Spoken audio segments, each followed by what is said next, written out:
আমরা কি সবসময় বেটার কিছুর পেছনে ছুটি? হ্যাঁ, এবং তার জন্য লসটাও করি।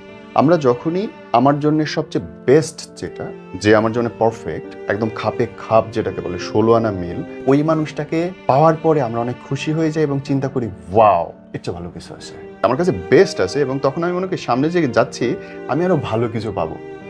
এর মধ্যে আমি হাতটা ছেড়ে দিছি, আমার বন্ধন গেছে আগলা হয়ে, আমার সম্পর্কে সুতো গেছে ছিঁড়ে, সে কিন্তু আর বসে থাকবে না, তারও জীবন আছে, তারও নতুন করে ভাবার সুযোগ আছে। সে অবহেলা কেন নেবে? কারণ সে জানে সে বেস্ট দিয়েছে, জীবনের সর্বোচ্চ দিয়েছে। এই বেটারটাকে ধরার জন্য আমরা বেস্টটা বেস্টটাকে হারাই ছেড়ে ফেলি, দিই। সবসময় হারাই ফেলি এবং এটা হারানোর পরে বোঝা যায় কি ছিল সে আসলে আমার। আর শূন্য স্থান কখনো শূন্য থাকে না। উচিতই না, প্রকৃতির নিয়মেই নাই।